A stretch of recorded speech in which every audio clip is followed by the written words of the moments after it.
তোমরা কেমন আছো? আজকে আমি ঘরে বড়ই আচার করে দেখাবো।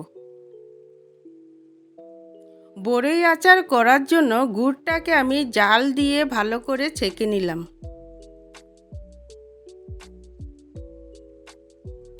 গুড়টাকে জাল দিয়ে আমি ছেঁকে আবার কড়ার মধ্যে দিয়ে দিলাম।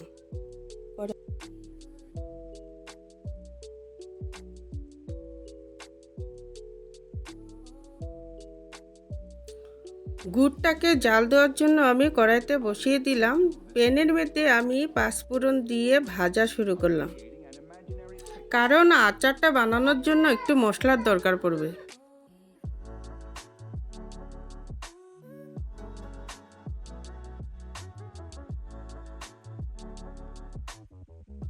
তারপর আমি কয়েকটা শুকনো লঙ্কা দিয়ে মশলাটাকে ভেজে নিলাম।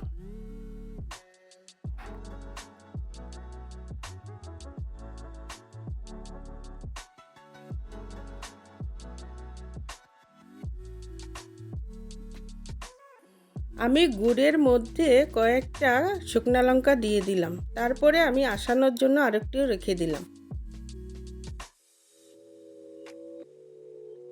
আমি গুড়ের মধ্যে হলুদ গুঁড়ো দিয়েছি, রঙটা সুন্দর হবে।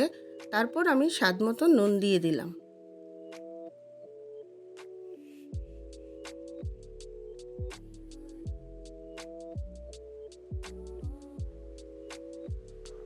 তোমরা যেরকম আমাদের সাথে আছো সবসময় এরকম থাকবে, লাইক শেয়ার সাবস্ক্রাইব করতে থাকবে আর দেখবে আমরা কীরকম কী করি।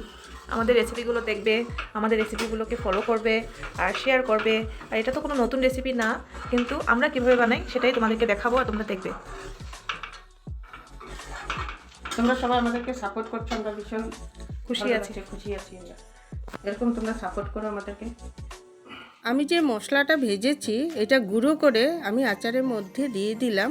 ভীষণ টেস্ট হয় খেতে। আমি এই বড়ইগুলোকে ভালো করে শুকাইনি, আমি কাঁচা কাঁচা রেখেছি। তারপরে একটু ফাটিয়ে ফাটিয়ে দিলাম মশলাগুলো যাতে ভালো করে ঢুকে।